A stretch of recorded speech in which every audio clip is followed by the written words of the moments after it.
Very good evening to all, one and all. Welcome to the webinar on Union Budget Analysis and Inventory Valuation Certification by Cost Accountant, conducted jointly by Trivandrum Chapter of Cost Accountants and Kozhikode Malappuram Chapter of Cost Accountants. Today we have with us CMA Nisha Habib, Chairperson, Trivandrum Chapter, CMA Anas, Chairperson, Kozhikode Malappuram Chapter, CMA Adarsh, Treasurer, Kozhikode Malappuram Chapter, CMA Vijit, Managing Committee Member and Past Chairman, Kozhikode Malappuram Chapter, and our speaker, CMA Sri Ajit Shivadas sir, and also our most beloved Central Council member, Sri Mesh Padmanabhan sir, is also expected to join. Before we are entering into our technical session, let us start our today's session with the Institute Anthem.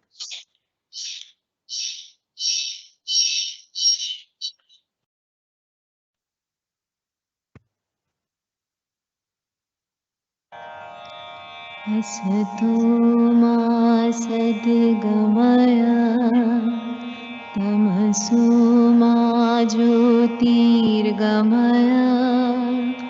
मृत्योर्मामृतं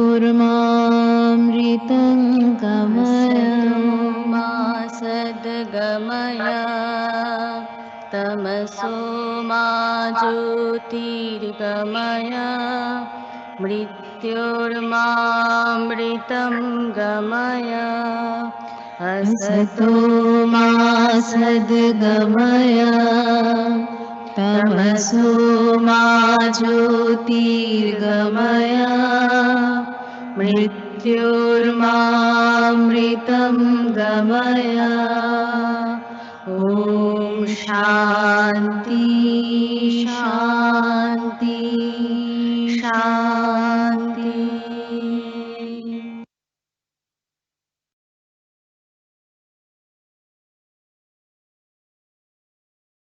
Up next, I would like to invite CMA Adarsh KP, Treasurer, Kozhikode Malappuram Chapter, to deliver the welcome address.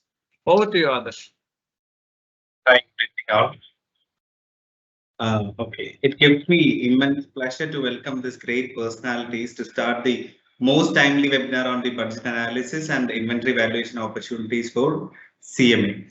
I cordially welcome, first of all, our respected Central Council members, CMA Padmanabhan sir, and again the speaker, CMA and CA Ajit Shivadas sir.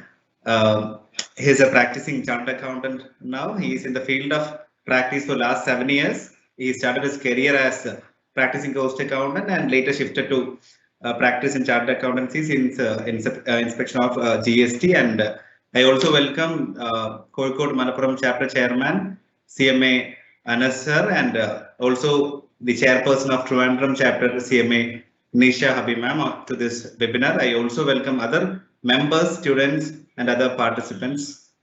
Thank you. Over to you, Pranav. Thank you, Adarsh. Next, I would like to invite our chairperson and only human chairperson of Trivandrum Chapter, none other than our CMA Nisha Habib madam, to deliver the chairperson address. Over to you, ma'am.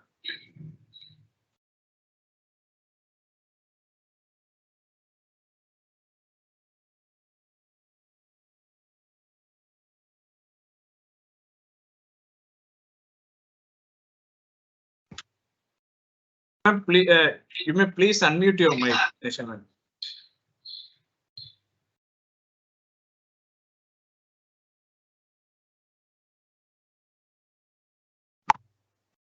Yes, sorry. Thank you, Pranav. A warm good evening to one and all.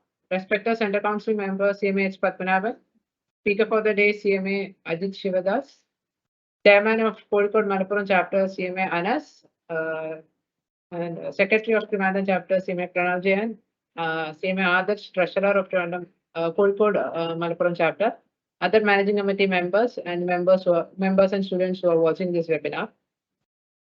It is a great pleasure and privilege to be a part of webinar, which is much relevant during this point of time. The webinar on union budget analysis and inventory valuation.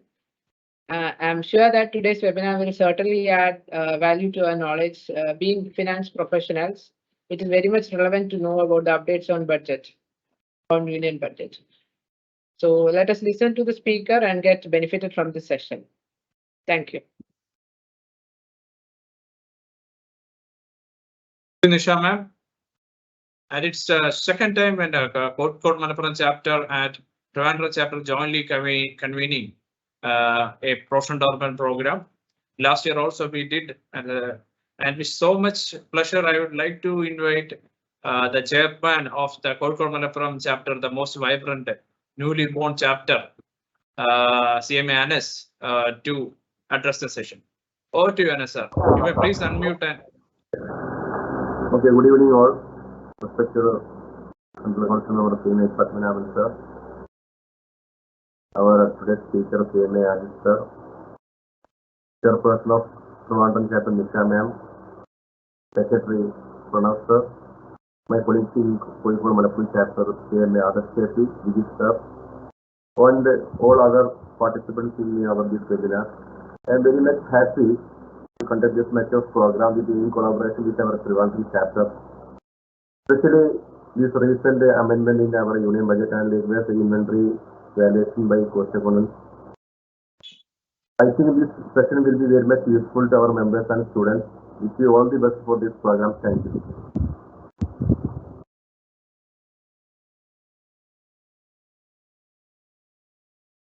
Thank you, Anas sir. Next, without much delay, we are moving on to our technical session, as everybody is very eager to hear from our most respected and resourceful speaker, CMA Ajit sir. And I'm handing over the session to Ajit sir. Sir, you're on live, sir. You may please deliver. Thanks a lot, CMA Pranav Jain sir. I first of all extend my sincere thanks and regards to Thiruvananthapuram and Kozhikode Malappuram chapter inviting me for discussing a very relevant topic, union budget analysis, along with the scope for cost accountants, that is inventory valuation, proposed in Finance Bill 2023. Respected Central Council member CMA H. Padmanabhan sir, Thiruvananthapuram chapter chairperson CMA Nisha Habi madam, Kozhikode Malappuram chapter chairman CMA Anas K, all other dignitaries, senior members, my colleagues, a very warm good evening to you all. So today we are going to analyze close by close tax proposals, both the direct taxes, income tax, as well as indirect taxes proposals made by Honorable Finance Minister Srimati Nirmala Sitharaman during her budget speech, during her finance bill presentation to 2023 last Wednesday, 1st of February 2023. So though all those proposals are yet to be notified, are yet to be passed by the Parliament, we may make it assure almost all of those proposals may be enacted soon, notified soon. Over and above, in this budget, as far as we, the cost accountants fraternities, are concerned, the name cost accountant, the scope for cost accountant have been enlarged by including ourselves, or giving us an opportunity to value inventory during assessment proceedings. So in the meanwhile, definitely we would be discussing what are all the scope that the cost accountants do got via this finance bill, what are all the procedures, everything we would be discussing. So before on to which, our session has been planned in such a way that we would be discussing direct tax proposals upfront, after which we would be going on to discuss with GST proposals.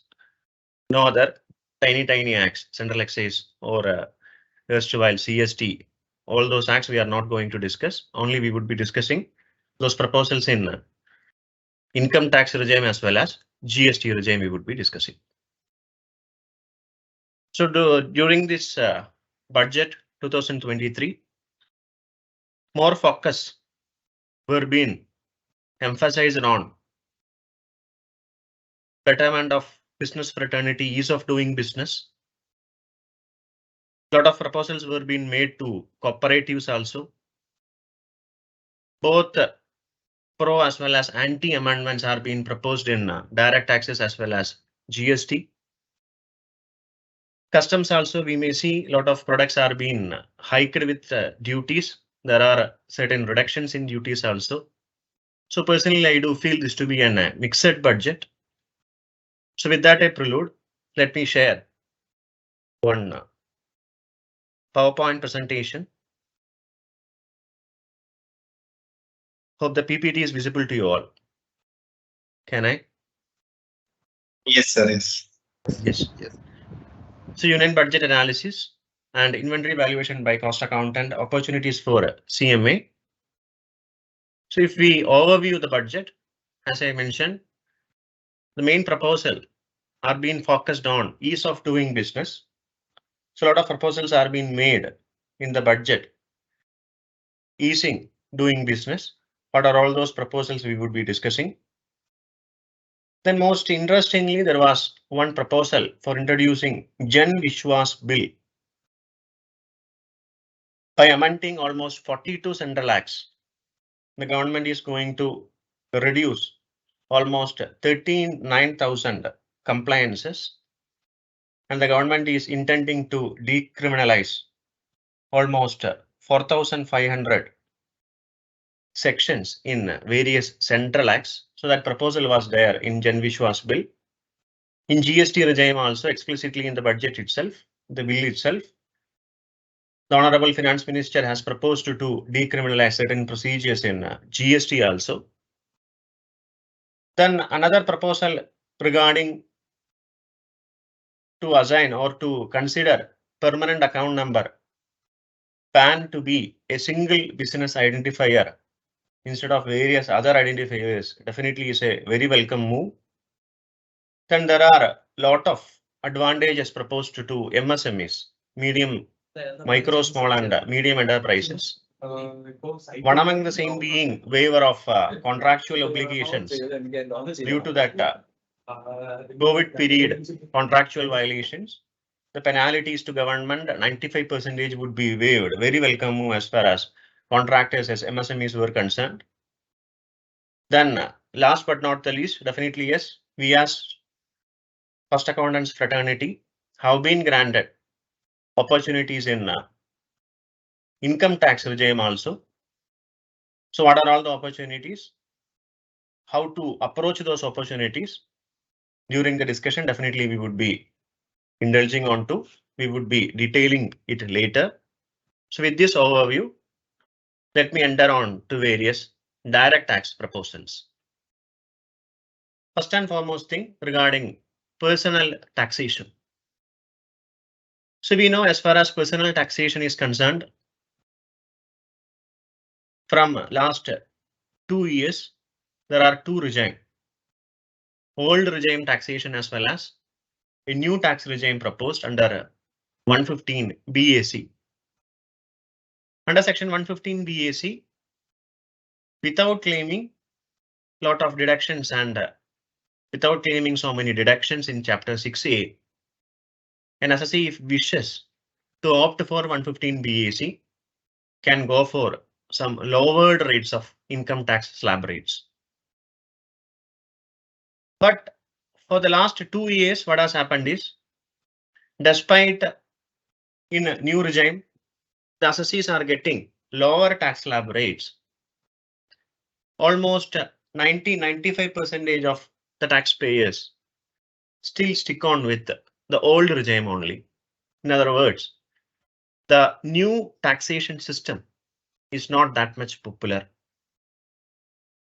Maybe due to this reason, in order to increase the popularity, in order to make the assessees to opt for this new tax regime, in her budget speech or in her finance bill 2023, the finance minister have amended or proposed to change the new tax regime related slab rates and certain other things only. So as far as personal taxation is concerned, simply and simply, there is amendment with regarding to new regime taxation only. So regarding 115 BAC taxation system, there are certain amendments. There are certain amendments which would increase the popularity wherein the assessees would be opting for this new regime. And most interestingly, what has happened is, we know now the old regime of taxation would be the basic taxation system. And if we want to opt for the new regime, then we have to file a form in order to go for this new regime system of taxation. 10IE form and all we have to upload. Then 139(1) limit, we have to submit the income tax returns. And for any assessee who are having business and profession income, once opted out from this new regime, cannot opt it back till they are not having any income from PGPP and business and profession income they are not having, then only they can re-enter back onto the new regime. So this was the situation till now, but after this amendment, what has been proposed is this new regime taxation would be the default taxation, and anyone if want to go for old regime have to opt for it. Opt for it meaning maybe any other form would have to be submitted by those persons who are going back to old regime. We don't know. We have to wait till the rules are notified, forms are being notified. But for the time being, from the limited information from the finance bill and memorandum, the new regime shall be the default taxation system. Anyone who want to go back to old regime have to opt for old regime. Right now, we have to opt for new regime. The reverse situation would be there after application of this finance bill 2023.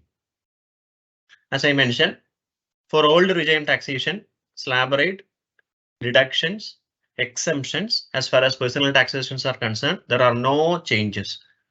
No change in existing slab rates, no change in rebate under 87A, no extra deductions in chapter 6A, nothing extra other than one Agni Path scheme that we are going to discuss, apart from which no other changes as far as new regime or the old regime is concerned. All those proposed amendments are with regarding to this new regime only. That is the first and foremost thing. We know for the time being, those persons who are having income up to 5 lakh for the time being, that is for this assessment year 22-23 we had. For the next assessment year also, that is this previous year also, the relief would be up to 12,500. In other words, those persons who are having income up to 5 lakh, there won't be any tax. Zero would be the tax by using this rebate of 12,500. But that limit of 12,500 has been extended to 25,000 rupees. 25,000 rupees. 25,000 rupees to those who are going to opt for new regime taxation system 115 BAC opters. So for those persons up to 7 lakh, if you are having any income, taxable income up to 7 lakh, there won't be any taxes. But we know if the income surpasses that 7 lakh limit, 7 lakh 10, say 7 lakh 10 rupees, then the rebate won't be eligible. Then the normal rates would be applicable for that assessee. Anyway, for those persons who are having income up to 7 lakh, there won't be any tax by using that 87A section relief. Then earlier, no deductions were being made eligible to new tax regime opters. In other words, a salaried person would not be eligible to get given standard deduction of 50,000. Then there were no deductions in chapter 6A other than ATCCD2, employer's contribution to national pension scheme, ATJJAA in case of new employment opportunities created by assessees. But in this budget, there are certain proposals wherein those new regime opters also would be eligible to get standard deduction of 50,000 for salary income. For family pensioners, we know there is a deduction. 1/3 of family pension or 15,000 rupees, whichever is lower, can be taken as a deduction. So those persons who are opting for this new scheme who are having family pension, then this 15,000 or 1/3, that amount they can deduct. And in short, for salaried persons who are having salary up to 7.5 lakh, why? Because that 7 lakh 50,000, 7 lakh plus this 50,000 standard deduction, then 7.5 lakh up to salary drawing persons, the total tax payable would be nil. So that is one among the advantages that the salary persons are going to get. So definitely yes, by increasing those rebates, by making them eligible to get these standard deductions, this new scheme is going to get more popularity. Definitely yes, we may expect more and more assessees to go for this new regime. So there were a lot of talks after this amendments in new regime only. The old regime holders are not eligible to get any exemption hikes, no change in slab rates. Why the government intends to amend this new regime holders only? The answer may be, we know there are various unethical assessees who do some practices in order to claim those ineligible deductions, maybe in form of loss from house property under section 24B, lot of sections in chapter 6A, 80C to 80U. So various ineligible persons may be claiming those deductions without those eligibilities in order to reduce the taxes or to get the refund out of the total TDS deducted from them. And we know this to be an e-filing system of taxation wherein there is no requirement to upload the requisite documents, evidences, vouchers, nothing has to be uploaded now. The only option for the department would be to take the cases for scrutiny in order to verify whether all the documentary evidences are there or not, which is an practically infeasible thing because the number of assessees who are filing the returns, personal income tax returns, would run to lakhs.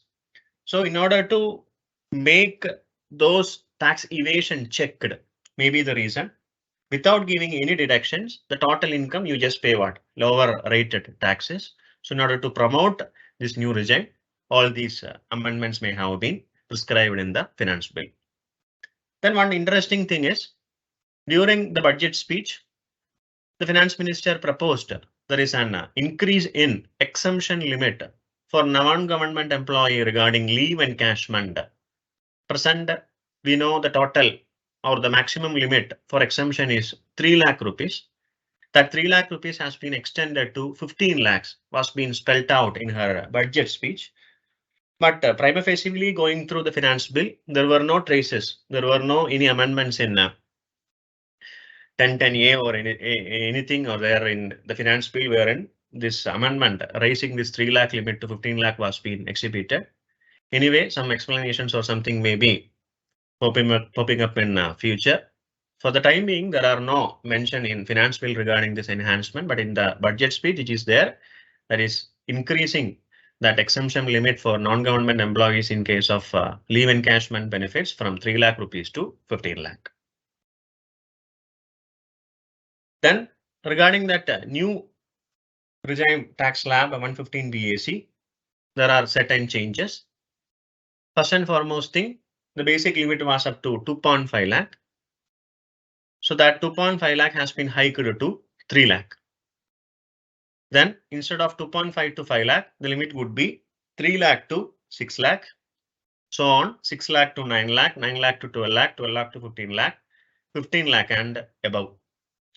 So in short, I was mentioning a person who was having or who is having an income of 7 lakh rupees. As per this slab, 3 lakh to 6 lakh, 3 lakhs 5%, 15,000 rupees. 6 lakh to 7 lakh, 1 lakhs 10%, 10,000. So 15,000 plus 10,000, 25,000 shall be the tax.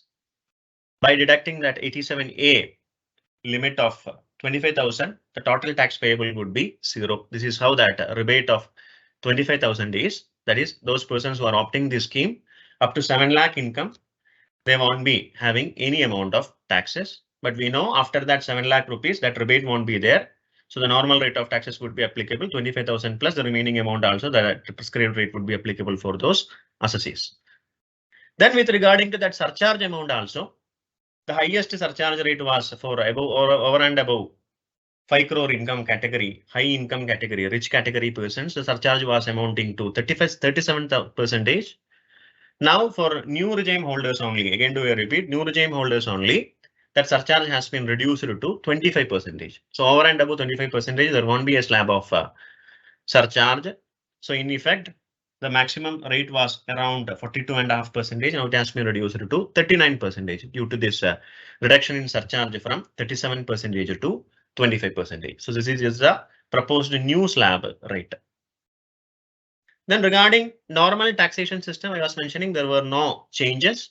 So it would continue similar one, that is up to 2.5 lakh nil, 2.5 to 5 lakh 5%, 5 lakh to 10 lakh 20%, 10 lakh and above 30%. The continuing system would be there for the next assessment years also. So this is what with regarding to normal taxation regime. So that personal taxes, some amendments in new taxation system wherein those persons who are going to opt for new taxation, the government is expecting to increase. Then if we move on to cooperative sector, lot of pro amendments, lot of advantages are being proposed for cooperative sectors. And first among the same being insertion of section 115 BAE.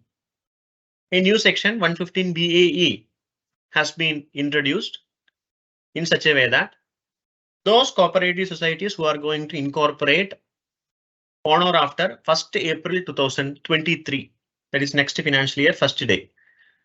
So from first day of April 2023, any cooperative society is incorporated, and those cooperative society should be a manufacturing or a production unit, and that manufacturing or production should have been commenced before the end date of that financial year. That is, that production or manufacture should have been commenced before 31st of March 2024. So first condition, it has to be incorporated after 1st of April 2023. Whether existing cooperative societies would get it? No.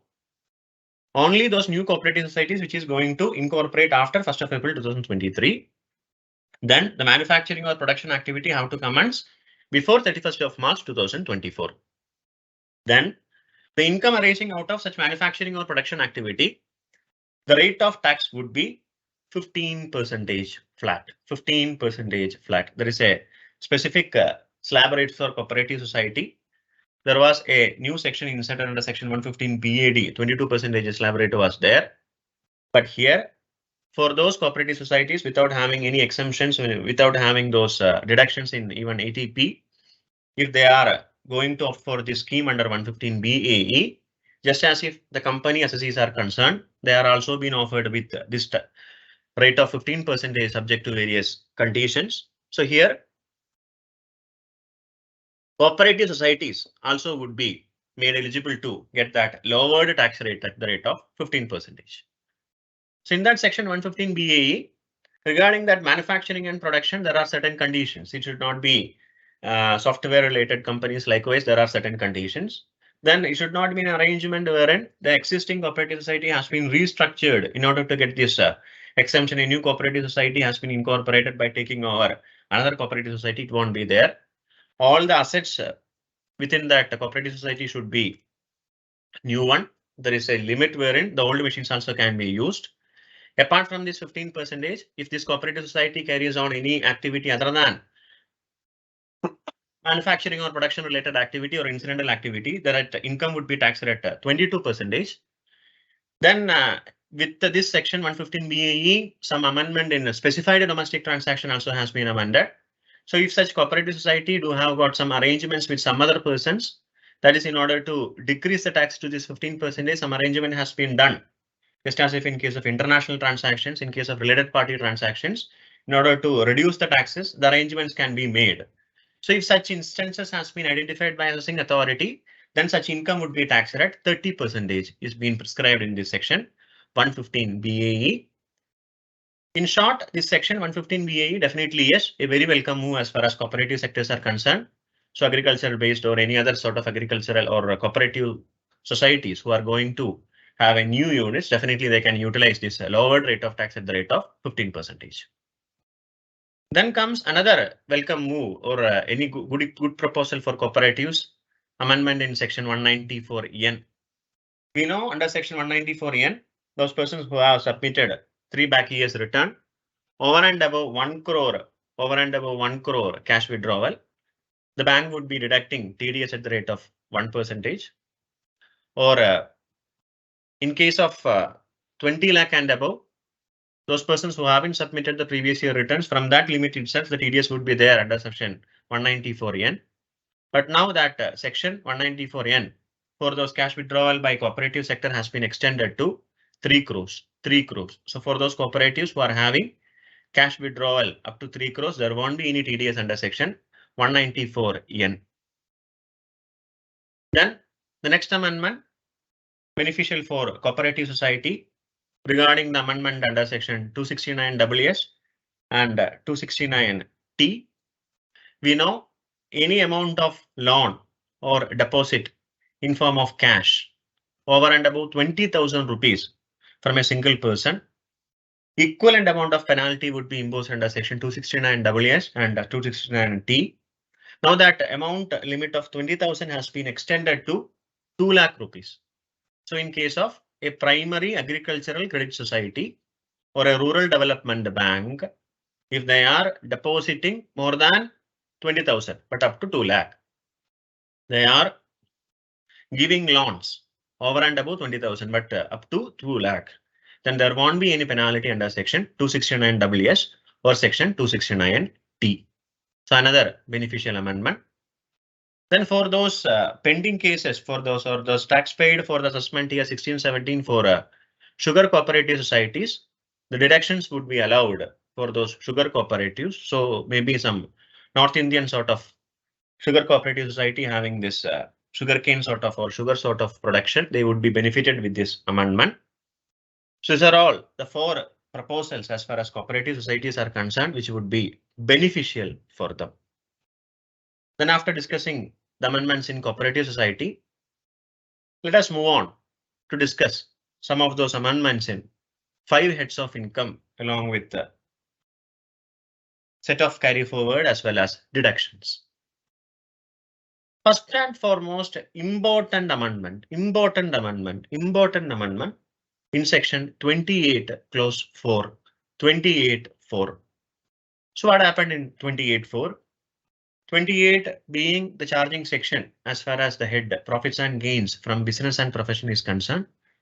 Under this section 28, what are all the income which is going to be taxed under that head PGBP is being prescribed with.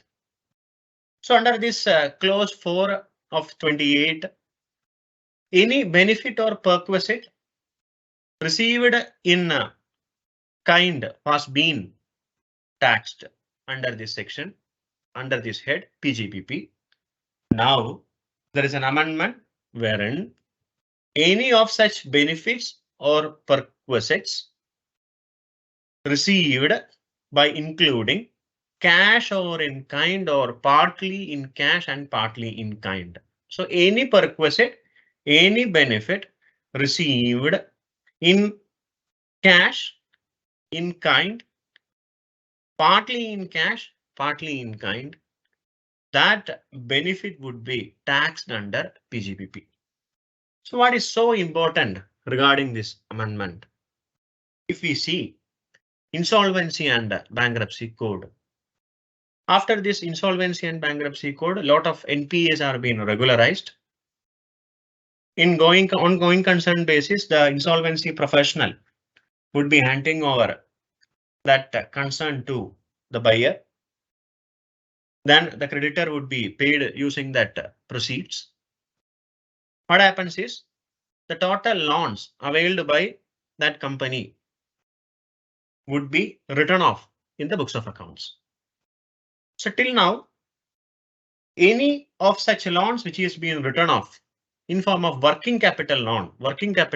Any working capital loan written off should now be treated as income in the statement. On such income, tax liability also would be there. But at the time of waiving off those capital liabilities, term loans, etc., it won't be treated as an income. It won't be treated as the profit, taxable profit rather. But with this amendment, tax experts throws light that for those term loan waived also, writing of those term loan, capital asset procuring loans also, that would be deemed to be income taxable in respective companies.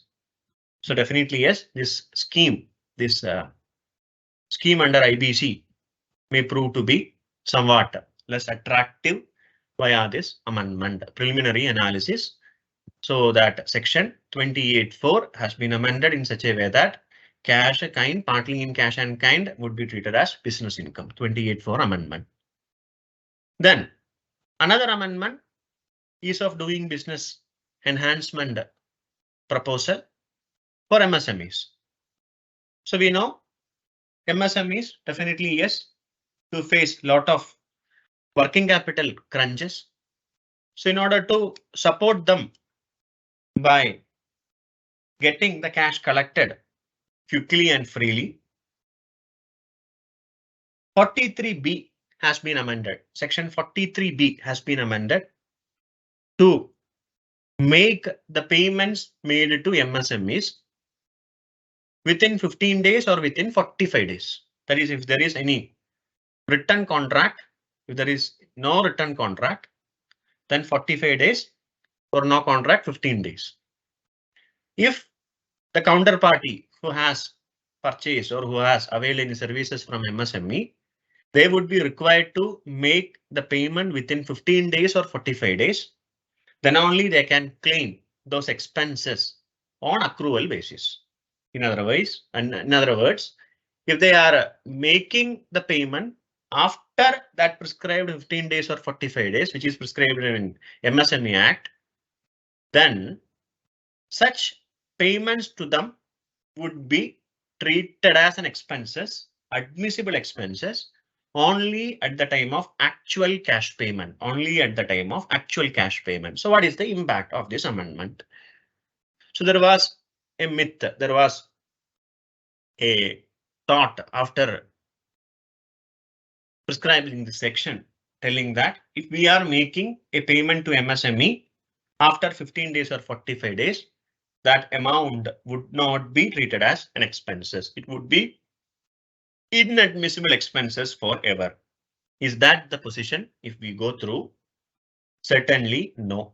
Why? Because the memorandum to the budget clearly specifies that if we are making the payment within so-called 45 days or 15 days, you can deduct it under accrual basis. So you need not wait till the payment has been made. But if you have not made the payment within 45 or 15 days, then the deduction would be on actual basis, cash basis. So what is the implication? Say on 1st of January 2023. On 1st of January 2023, may it be applicable from the next year? For example sake only I'm telling. 1st of January 2023, the invoice was been raised. Say 45 days. Within 15th of February, the payment has to be made. So scenario number 1, if the payment has been made on 1st of February within 45 days, then accrual basis on 1st January itself, you can book that expenses. It is an admissible expenses from 1st day of January itself. But if you are making it on a day, say 1st of March, then it would be allowed only on 1st of March. Both the 1st of January and both the 1st of March falls within a single financial year. So the impact would be nil. Then when it would be the impact then? Impact would be, say there was a purchase from an MSME or expenses to an MSME on 1st of March. Then the due date for making the payment falls on 15th of April next year. That is next year 15th of April. Be 45 day, 45th day, 15th of April. Suppose they are not making that amount paid before 15th of April. For the financial year 22-23, you cannot deduct that amount. For the next financial year 23-24 only, we can make the deduction.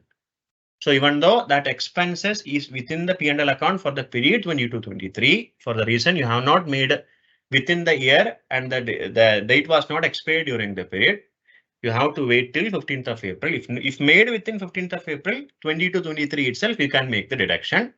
But after 15th April, if you are making the payment, then it won't be eligible for 22-23. It would be eligible for 23-24 financial year only. So that is what about this 43B amendment regarding payment to MSMEs. Then there is a slight change in threshold limits under section 44 AD as well as section 44 ADA. So what is that change? We know both the presumptive scheme of taxation for professionals, specified professionals under section 44 ADA and for business under section 44 AD. So those persons having turnover up to 2 crore can opt for presumptive taxation, 6% or 8% of the total receipt.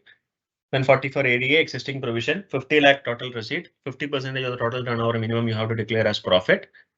But now for those persons who are having 95% or more non-cash receipts, that is 5% or less cash receipts, then they can go for this 44 AD if their turnover is up to 3 crore. Then they can go for 44 ADA in case of specified professionals up to total receipt of 75 lakh. So what more interesting about this section is that cash receipts, even check, even demand draft would be treated as cash receipts. In other words, only those RTGS, IMPBS, NEFT, whatever it is, would only be treated as non-cash for this single section. For this section, check won't be, even though it's a grocery check, even though it's a demand draft, won't be treated as non-cash. It would be treated as cash receipts only. So if they are having such cash receipts, including cash, over and above 5% of total turnover, then they won't be eligible to get that extended limits of 3 crore as well as 75 lakh. But if they are having that receipts up to that prescribed limit, then they can opt for this scheme up to 3 crore and up to 75 lakh. Amendment in 44 AD as well as 44 ADA. Then regarding DigiGold, we know new concept, electronic gold receipt. Definition has been given for that electronic gold receipt. So now there are jewels or there are investors who do opt for this without physical delivery of gold. They would be investing in gold as digital gold. So for converting digital gold or the gold to digital gold or digital gold back to gold, conversion and vice versa. So those conversions would not be treated as transfer. So in other words, if you are converting gold to digital gold or DigiGold to gold, there won't be any capital gain. No capital gain on those transactions. Conversion of gold to electronic gold and electronic gold back to gold. Welcome. Then another amendment in section 48. That is with regarding to cost of acquisition, cost of improvement. Earlier also allowed, if you are purchasing a property or a capital asset by availing loan, the interest on such loan was treated as cost of acquisition. So that interest also you can deduct from sales consideration in order to compute the taxable capital gain. What happened is, using that provision, at the time of transfer of that capital asset, the interest portions were being treated as cost of acquisition, cost of improvements, and those deductions were being eligible under section 24B, ATEE, ATEEA also, wherein those assessees were getting double benefits. In order to curb that double benefits enjoyed by assessees, the amendment has been proposed in such a way that The interest or the loan availed interest paid on such capital assets, if the assessee has claimed deductions in 24B, 80, EE, 80, EEA and all, then such interest won't be treated as cost of acquisition in section 48 at the time of transferring such capital assets. So in short, the assessees won't be eligible to get double benefits using that interest amount on loan for procuring those capital assets. Then another change in capital gain head. We know there are two sections, section 54 and 54F, which gives the assessees by reinvesting in a house property, they would be getting that deduction, that exemption. So 54, by transferring a residential house property, if you are reinvesting in another residential house property, section 54, transferring other than any house property capital asset, if you are investing that proceeds into a house property, then 54F would be applicable. So there were no limits as far as those sections 54 as well as 54F were concerned. But now what happened is, by fixing a threshold limit of 10 crore,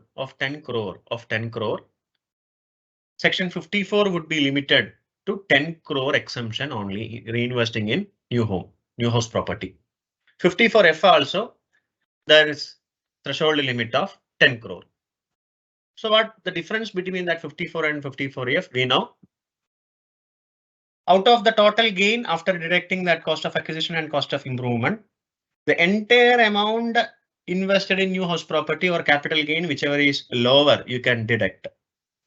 Say we have sold the existing house property for 15 crore. The cost of acquisition, everything, say 10 crore. The remaining amount is 5 crore. Using this 54, if we are investing for 5 crore, you can deduct it. Suppose that taxable gain was 12 crore. Say the 15 crore is the total consideration. 3 crore is the total acquisition. 12 crore would be the total capital gain before exemption. And if you have purchased a new home for 15 crore, suppose for example, 15 crore you have purchased a new home. Then even though you have purchased it for 15 crore, you cannot deduct it for 15 crore here. For the basic reason, the limit has been limited to 10 crore. So from that 12 crore, we can deduct only 10 crore and 2 crore would be taxable income as far as 54 is concerned. But more dangerous is 54F.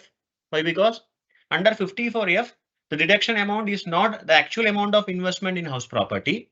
Rather, there is a formula. Investment in house property amount divided by total net consideration into capital gain. That much amount only can be deducted under 54F. So there, instead of actual amount of investment in house property, irrespective of actual amount over and above 10 crore, that limit would be limited to 10 crore only. 10 crore only. So this in this instant example, 10 crore the numerator divided by net consideration 15 crore into taxable gain, which is 12 crore. So 12 crore into 10 by 15, that much amount only we can deduct under section 54F. So that is the amendment which has been proposed under section 54F. Then under section 115 BBJ, online games also has been taxed at the rate of 30%, par with horse races, par with other crossword puzzles, whatever it is, horse races, etc. Then for startups, those concerns who are going to commence from up to 31st of March 2023 must be considered as startup. So that 31st of March 2023 has been extended to 31st of March 2024. And for those startups who are continuing with the shareholding patterns 51% and above, the losses were being allowed to be carried forward up to 7 years. Now it has been extended to 10 years. So those startups who are having losses, if there is no change in shareholding pattern for more than 51%, they can carry forward those losses up to 10 years instead of this 7-year limit. Then 35D amendment. Earlier, in order to have that preliminary expenses to be deducted, 1/5 that amount of project, then that feasibility report, etc. That project report, that survey report, etc. would have to be submitted before the department. Now a simple statement would do in order to get that deduction under section 35D. So rationalization of 35D, easy procedures to get that preliminary expenses deduction under 35D.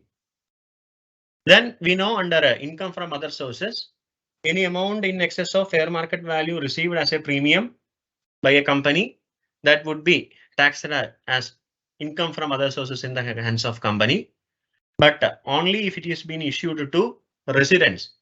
The differential amount would have been considered as income till now, but after this amendment, even though that shareholder, even though you are receiving such amount from a non-resident, that differential amount would be treated as income from other sources. So in short, that difference between fair market value with that of the premium excess over and above that fair market value, that excess amount would be treated as income from other source in the hands of company, even though you are receiving it from a non-resident also, non-resident also, non-resident also. Then here comes the topic for the day. What is there for cost accountants in this budget 2023? We know section 142(2)(a), 142(2)(a has been amended in such a way that one inventory valuation has been assigned to cost accountants. So when such assignment would be there, doing that assessment procedure, maybe scrutiny assessment under section 143, maybe best judgment assessment under section 144, maybe income escapement assessment section 147, maybe search survey assessment 153A. Now everything other than search in 144B, faceless assessment procedure. So during this faceless assessment, if the income tax officer or the joint commissioner, who can also be an assessing officer, feels the accounts to be complex, the inventory to be undervalued in order to evade the tax, in such cases, the assessing officer, with prior permission from principal commissioner, or chief commissioner or commissioner of income tax, can assign the inventory valuation to a cost accountant, and those cost accountants who has been empanelled by principal chief commissioner or a commissioner of income tax would be getting that opportunity to value the inventory. The report has to be submitted back, and after giving opportunity to assessee in order to verify those figures, the assessing officer would be accepting such value and would be doing that assessment accordingly. So this is in short what this section 142A or 142(2)(a) subclause 2 is what about. So how we can evaluate or how we can understand the procedure or how to get empanelled, etc. How we can go by if we go through. For the present or for the time being, why? Because only a week over after proposing the finance bill on the desk, no new rules has been inserted. For the time being, I would be trying to compare this inventory valuation to be done by cost accountant with that of an earlier opportunity under the same section given to chartered accountants also as a special audit opportunity. Special audit opportunity. So what was that special audit opportunity for chartered accountants? Under the same section 142(2)(a, in case wherein the assessing officer finds it difficult to assess the income due to this complexity of accounts, then the assessing officer can assign the same to a chartered accountant, and chartered accountant who has been empanelled in that list by commissioners would be getting that opportunity to audit such books of accounts, and that audit report would be submitted back to the department, and the department would be considering that report from that chartered accountant and would be giving opportunity to assessee, and the assessment would be finalized. So same procedure we can expect. Same procedure we can expect for this valuation of inventory also. Valuation of inventory also. So if we go by, if you ask the first question, how to get empanelled, how to get empanelled, I would be sharing one notice inviting application. I would be sharing one notice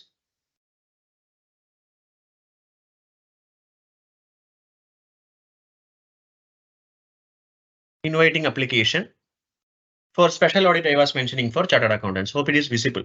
Can I? Hello?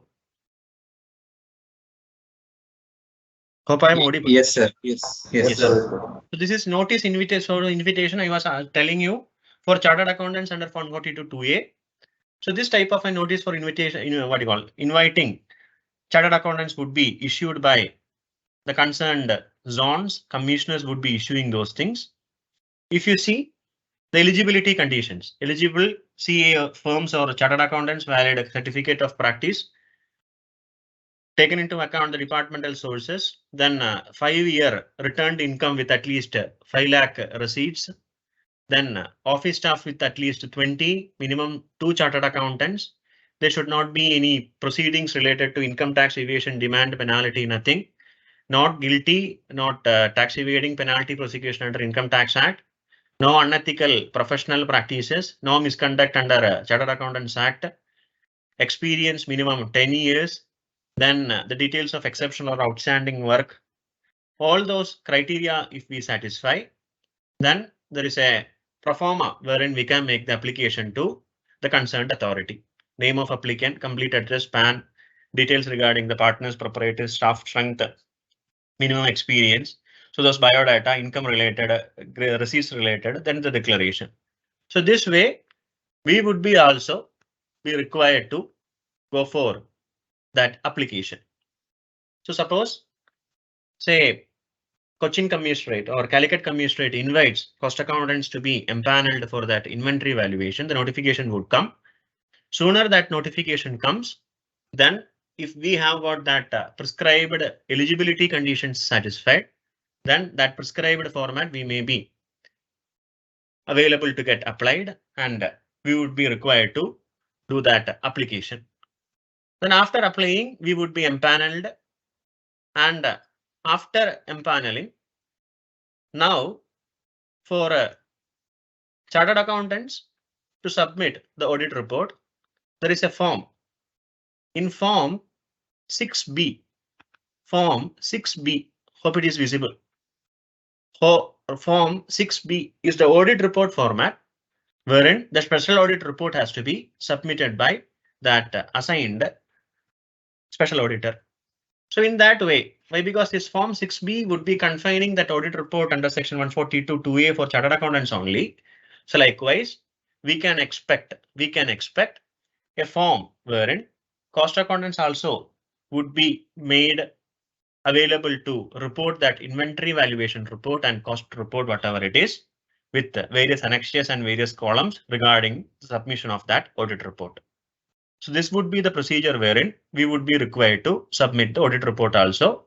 And those who are submitting income tax returns, we know there is an Excel based utility. That way we have to generate that JSON report and that has to be uploaded in income tax web portal. That way we would be required to submit our valuation report also. So this is the holistic, or this is the bird eye view with regarding to this proposed amendment, this valuation of inventory opportunity given to cost accountant. So I was mentioning we would be empanelled. The notifications would be issued by that jurisdictional commissionerates. Then if we are getting empanelled, the works would be automatically assigned to us. Then after going through those works assigned by us, we have to submit in form prescribed, or this 6B may be amended for including our sort of reporting procedures also. So this is the bird eye view with regarding to this section 142(2)A. Then what more about this section? Basically, as I mentioned, we have been given that opportunity to value the inventory as given by the assessing authority. So what more about that valuation of inventory is? Regarding that valuation, we know accounting standard number 2, Ind AS 2 deals with how to value an inventory.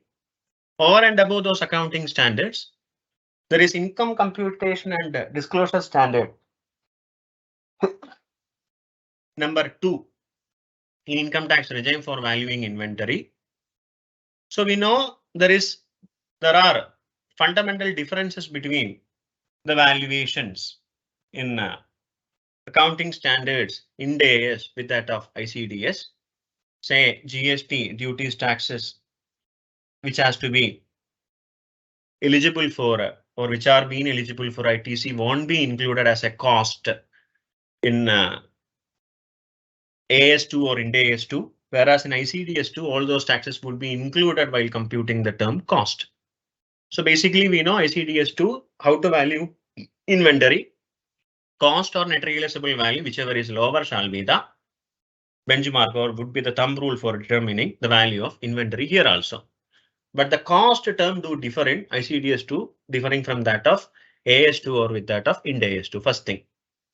Then in order to compute that cost, our institute definitely do have got cost accounting standards, CAS4, talking about cost of production, how to calculate cost of production, wherein there are certain fundamental principles, say input output norms, that abnormal loss portion should not be included. Likewise, lot of conditions are also there, which is most par with this ICDS2 standards also. Then overstock or inflation of stock or a deflation of stock would be there. So we are being assigned in order to check whether there are any undervaluation of closing stock or overvaluation of so-called opening stock in order to decrease the tax liability, or we have been assigned in order to check whether the value of stock to par with that of those ICDS standards or recognized standards, and the calculation has been done in a proper way. So this is the way wherein we would be technically knowing how to value the inventory, and by doing so whether there would be any changes or whether there would be any increase or decrease in the profitability. So this would be the major opportunity for us. Definitely, yes, we have been recognized in income tax regime also. So definitely this being an opportunity, we as cost accountants, practicing cost accountants, have to get the basic preliminary knowledge regarding how to do it under ICDS, how to value an inventory, what are all the things which would be under that cost concept, what is net realizable value, how to compute, then how to do that stock audit, how to value the inventory, everything definitely technical skill we should have.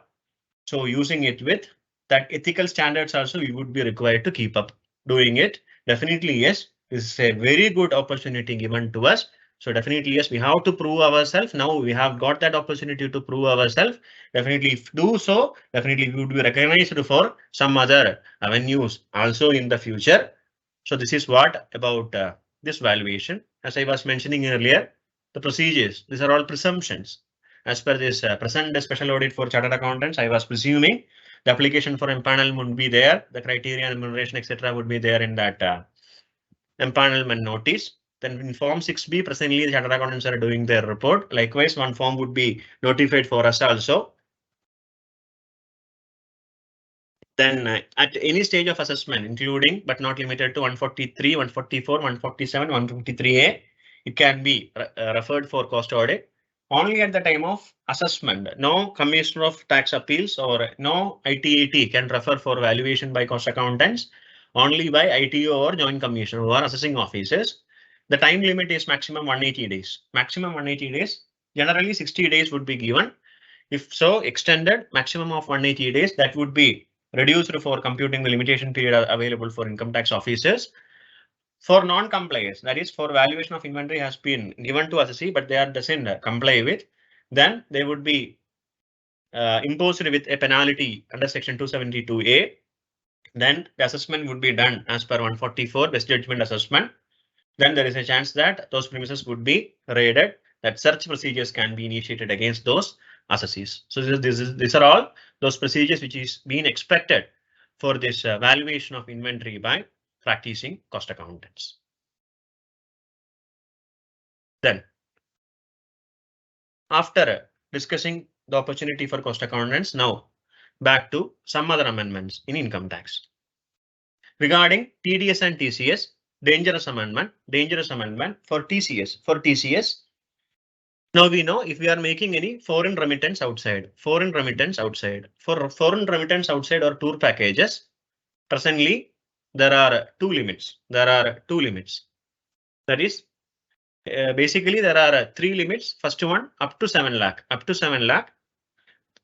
Payment outside India, foreign remittance, there is no TCS at all. Over and above 7 lakh under LRS, liberalized remittance scheme. Then any payment made out of education loan, then the TCS shall be 0.5%.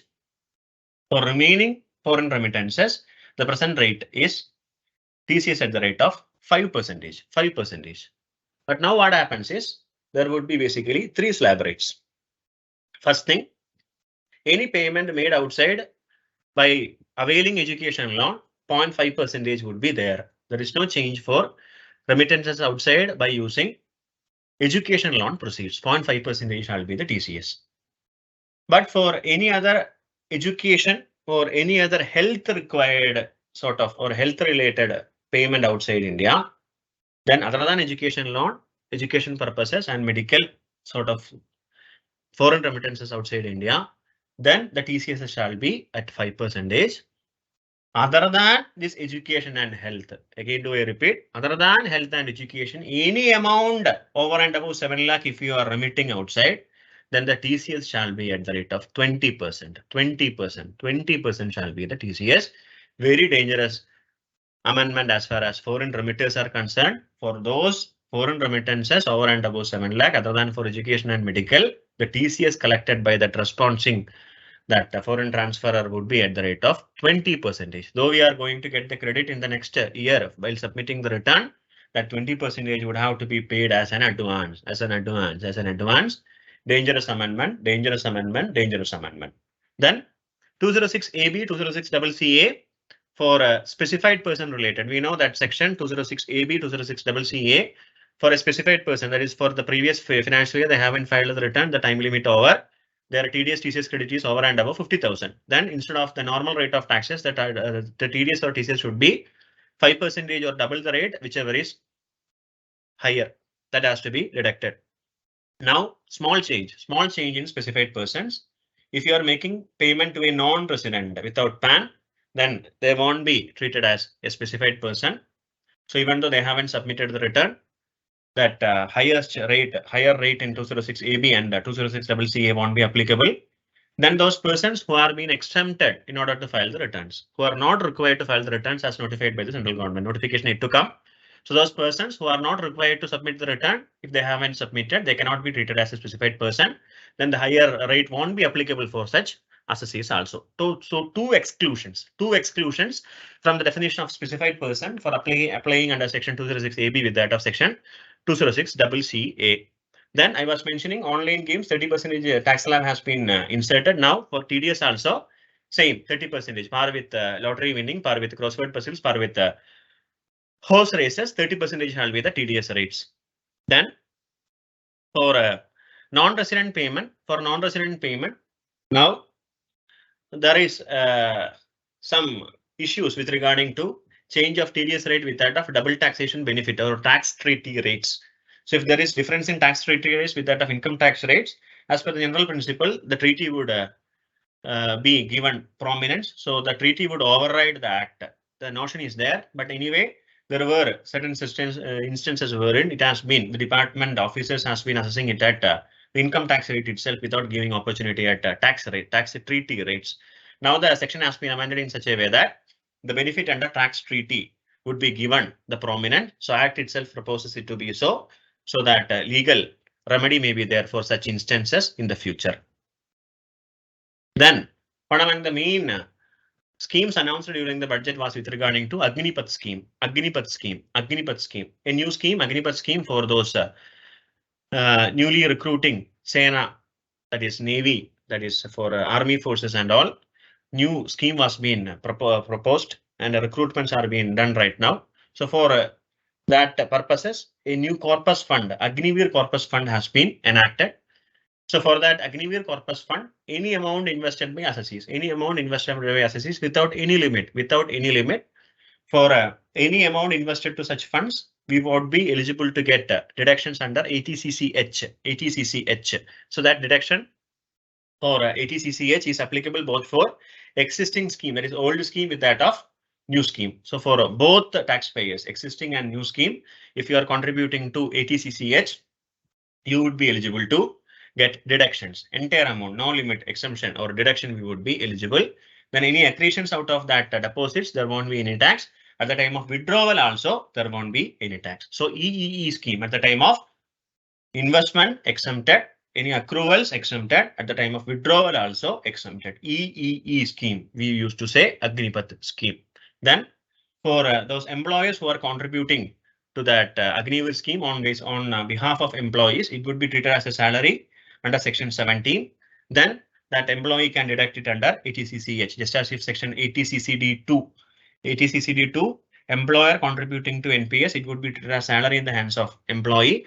Then the employee can deduct it under section 80cc-D2. Likewise, maybe this Agnipath scheme, employer making contribution on behalf of employee, it would be included in employee's salary under section 17.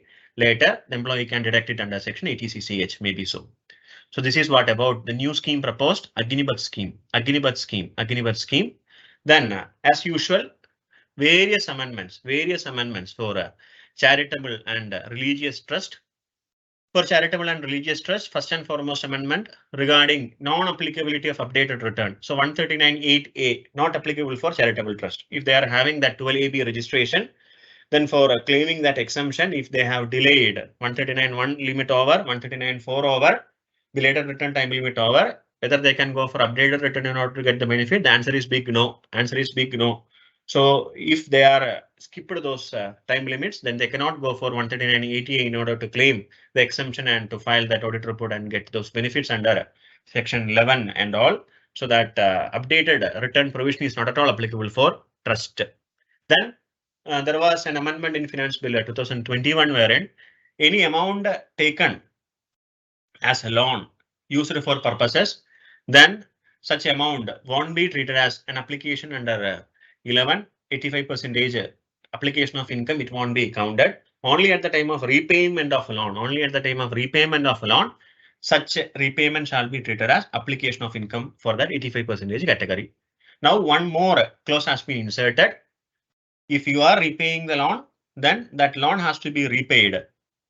Or if we are taken it from a corpus, if we are replenishing back the corpus, or if you are repaying the loan, it should be within 5 years. Within 5 years, if you are repaying the loan, if you are repaying back that corpus, if it has been taken from corpus for 85% criteria, then that has to be made within 5 years. Then only you would be eligible to get the get that repayment to be as form part of 85% of application. Then another interesting amendment. Now what is the situation is, any trust having same objective, if trust A gives to trust B, trust A can make that donation given to trust B as application of income. Say trust A gives donation 1 lakh to trust B.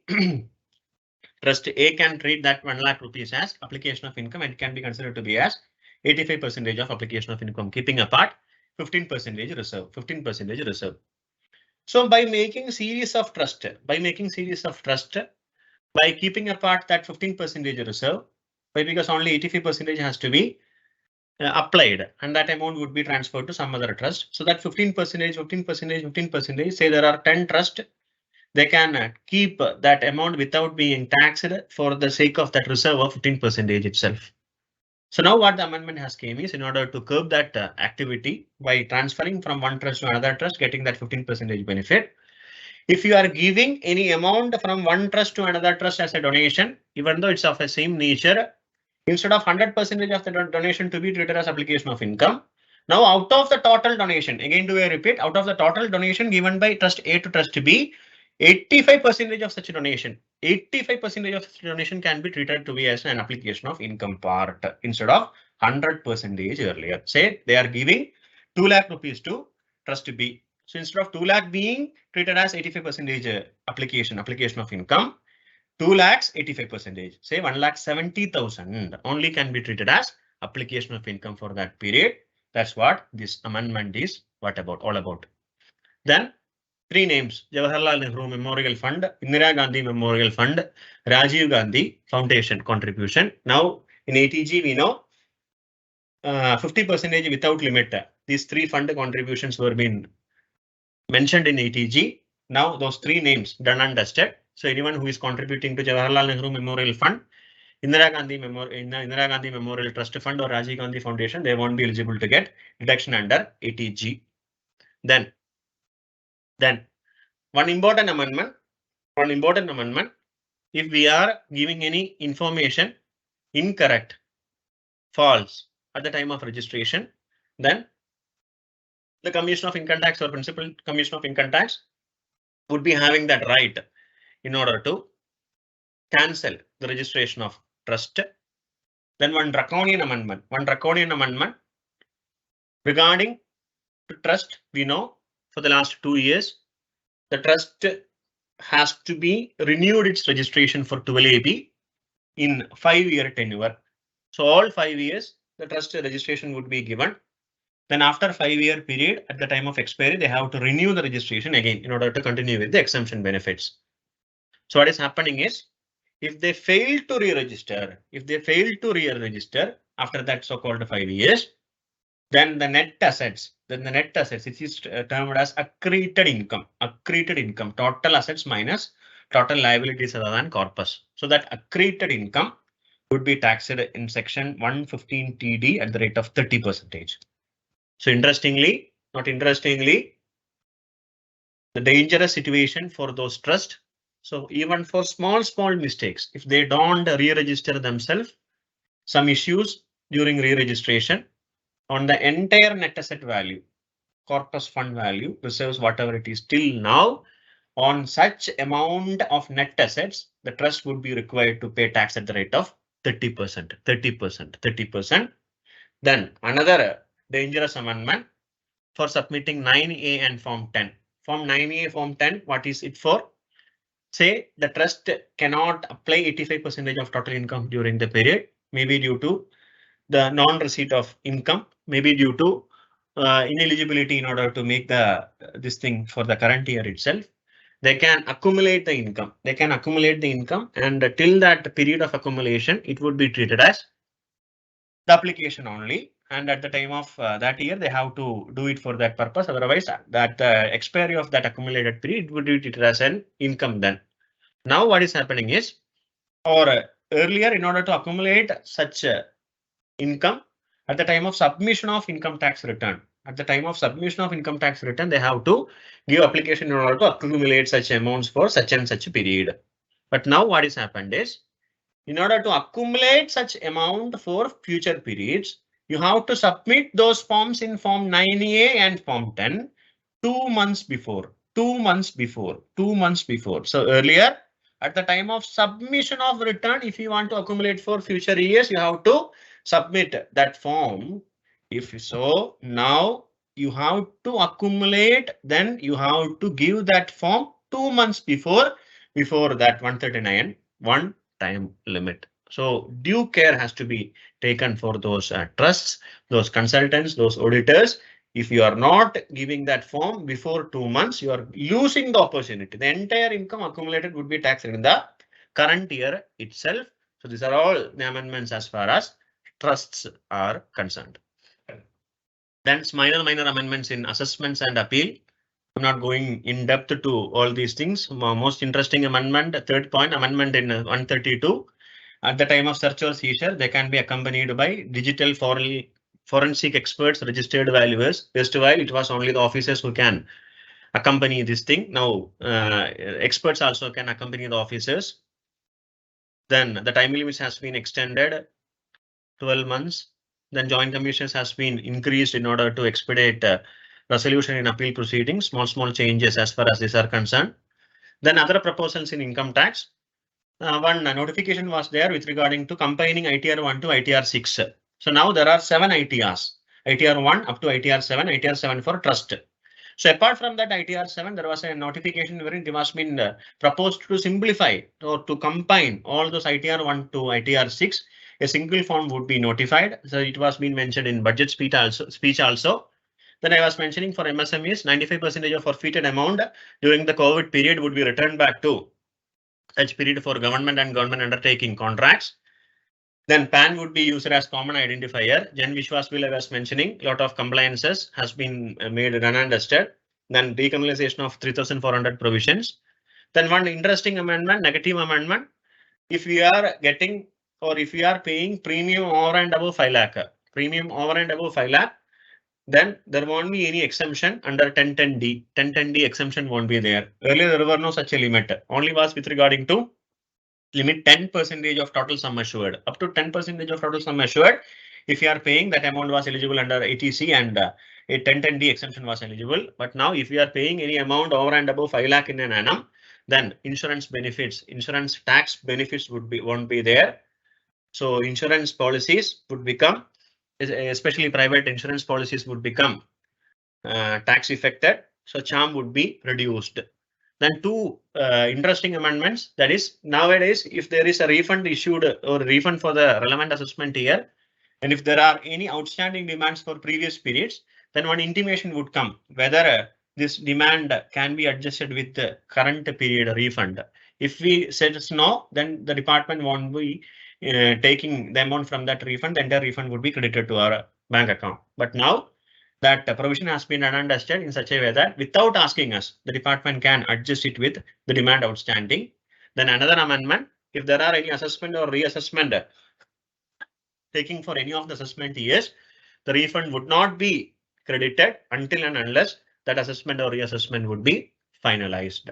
So these are all various direct tax proposals made during the budget speech. I do think after discussing GST provisions also, let us move on to some question and answers, if any. Is it so, sirs? Hello. After GST, we can move to question and answers. Pranav, sir.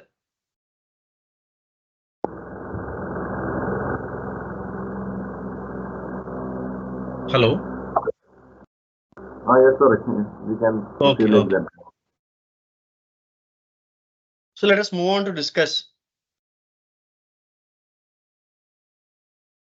GST amendments.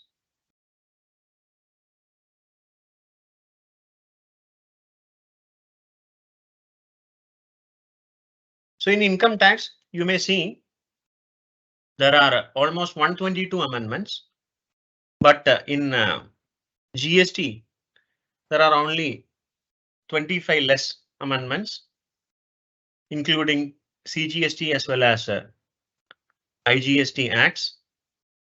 So let us go on discussing various amendments in GST regime.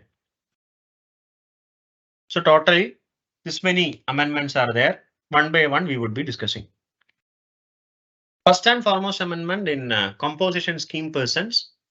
So now for composition persons, they cannot participate with electronic commerce operators.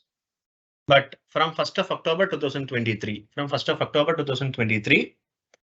those persons who are dealing with goods only, not services. Again, do I repeat, not services. Composition persons dealing with goods can deal with electronic commerce operators. So now from 1st of October 2023, though we are having composition scheme, the goods can be supplied via electronic commerce operators. 10.2. Then regarding the non-registration section 23, the persons who are not required to get registration, agriculturists and those persons who are not having any taxable supplies. There were a lot of confusions. That is in mandatory registration section 24 for interstate outward supply, etc. There were or receiving from persons unregistered or that RCM mechanism. So such persons would be required to be registered under subsection or section 24 mandatory registration.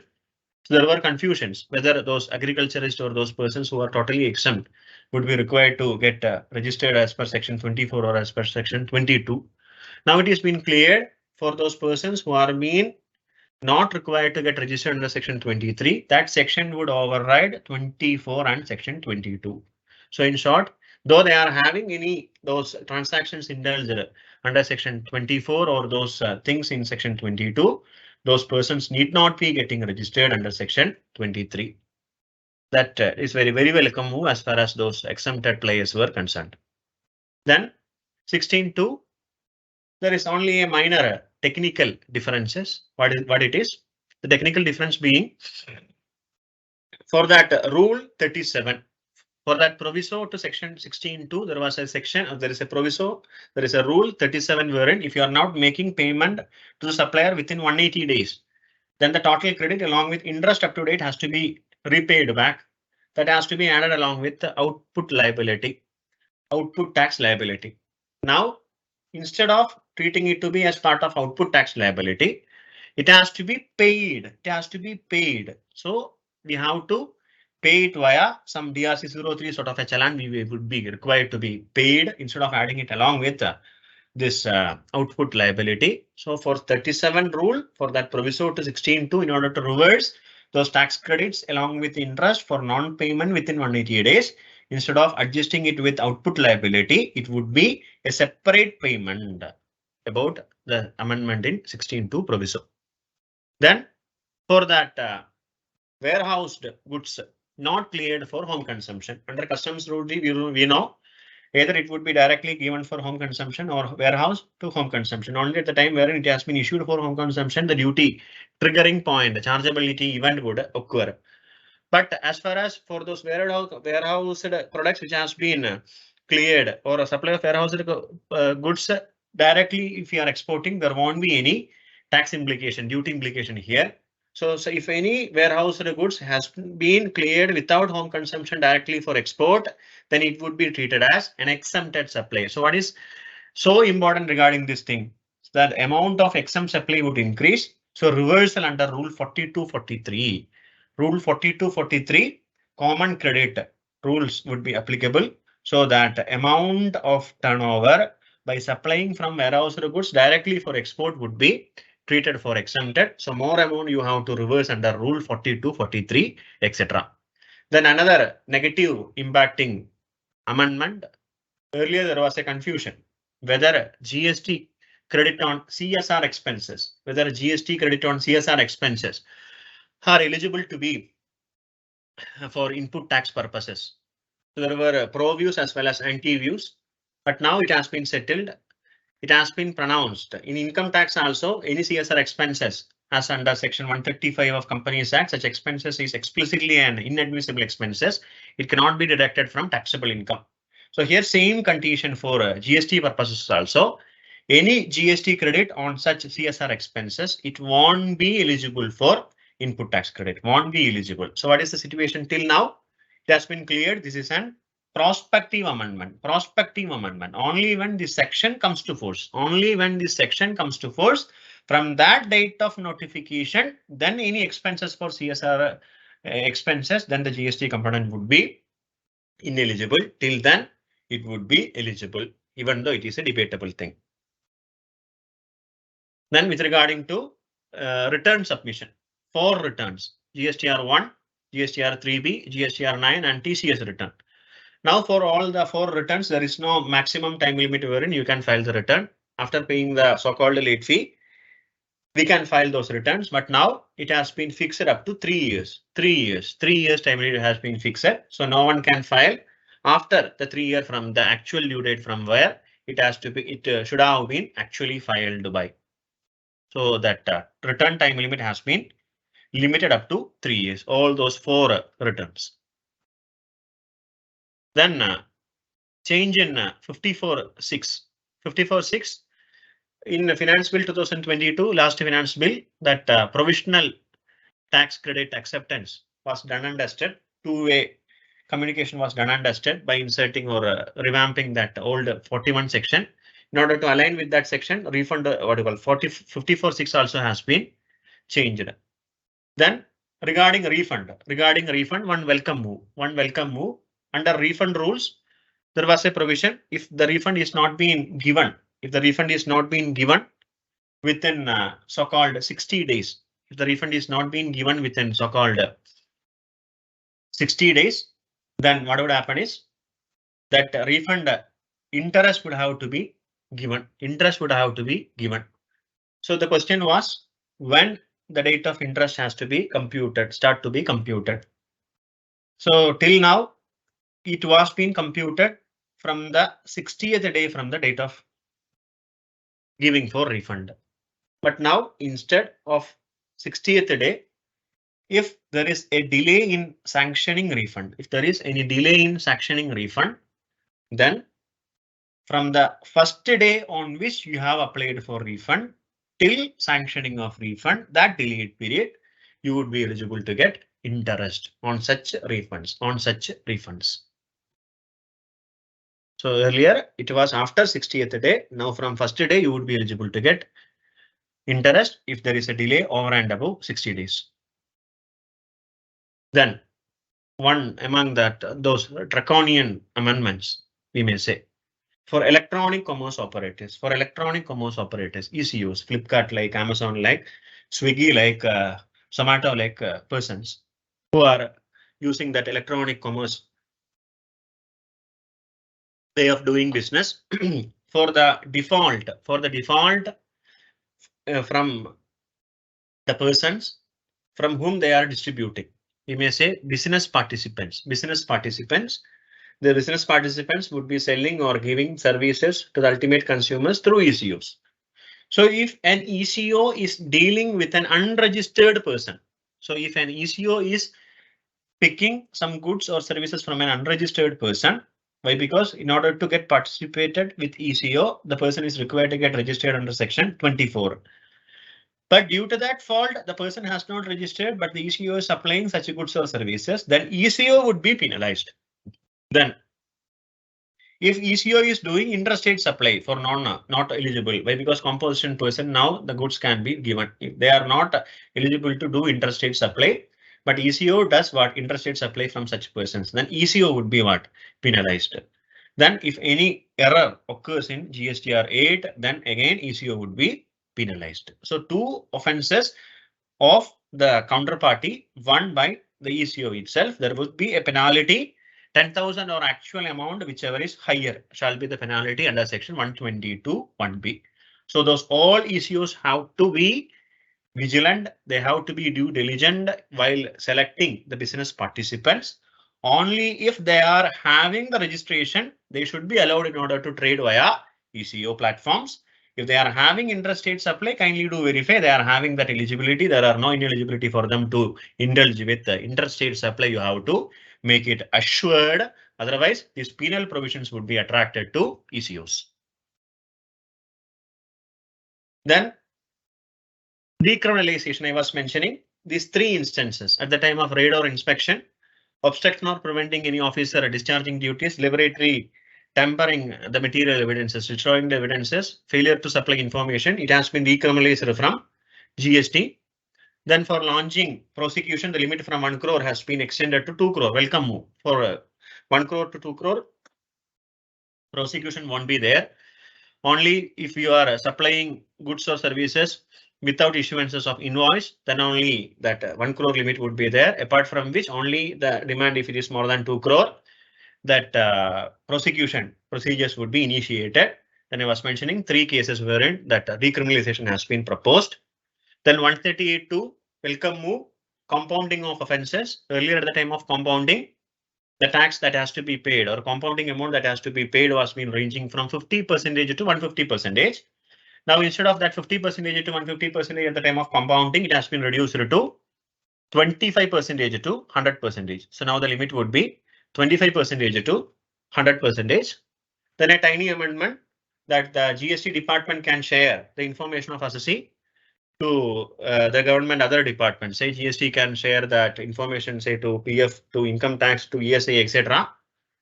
So that has been given. They can give the information with regarding to outward supplies, generation of electronic invoice, e-way bill, any other prescribed or any other portal, all those things they can share with the other concerned authorities. So that is with regarding to CGST amendments. So all those amendments I have covered under CGST.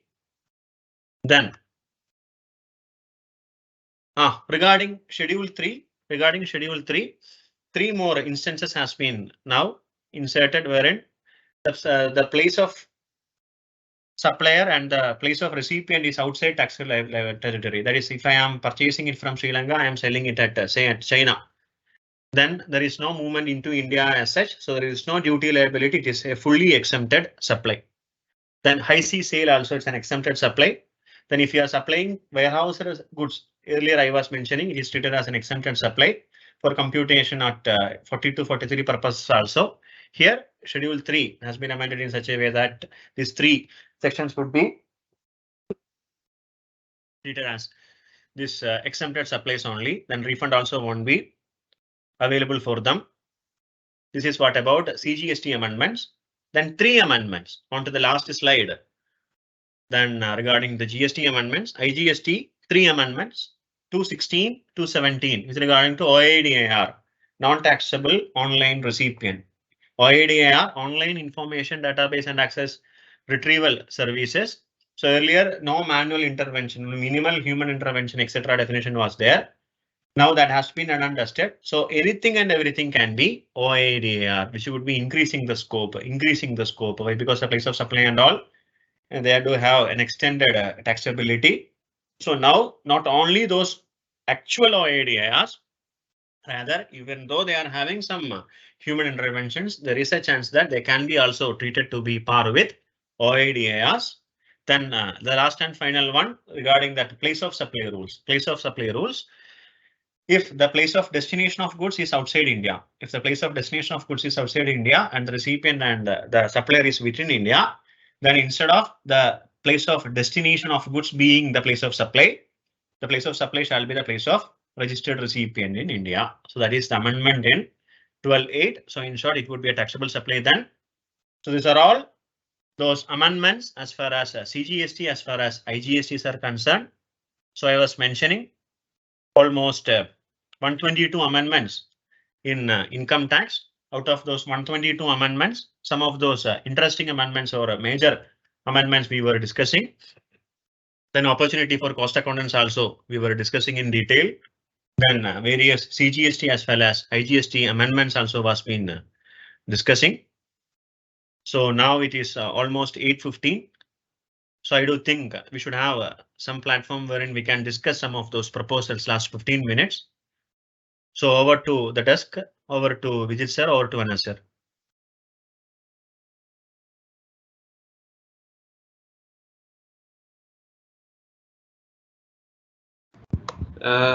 Ajit sir, can you Yes, hear me? please.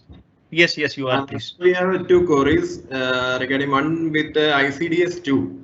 Mr. R. Raj R. Gopal, he asked for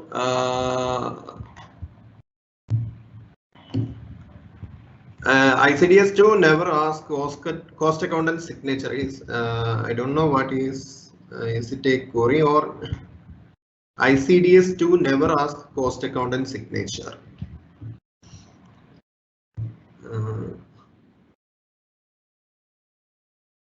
I didn't get the question.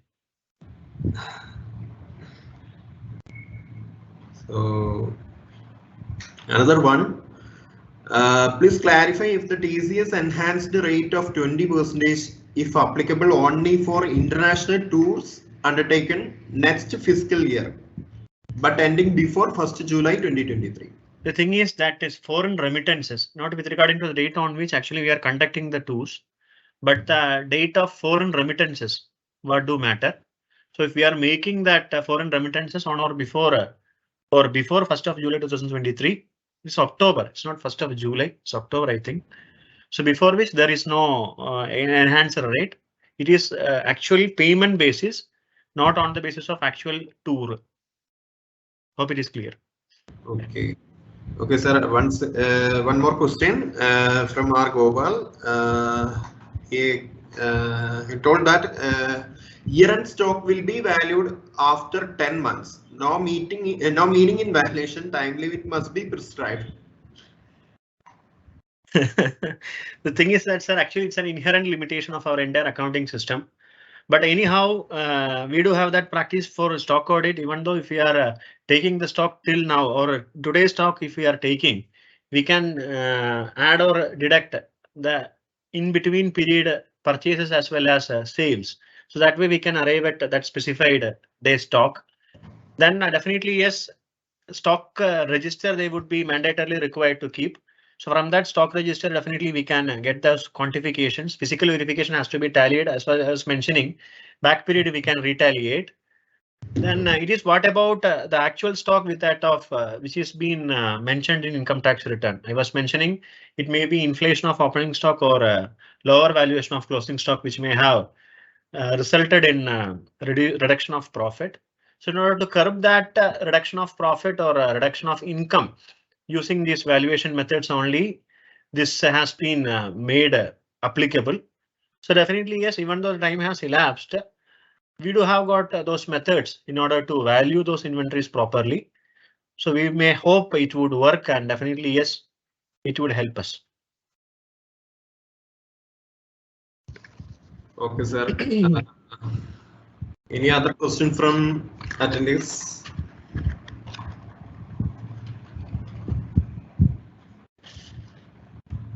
No, sir. Okay. So I think we have time to wind up the program. So once again, good evening, everyone. It's muted.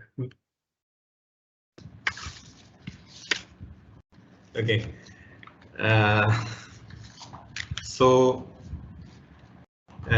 Good evening, everyone. It has been such a honor to be a part of this PD program regarding the budget analysis and inventory valuation by cost accountant.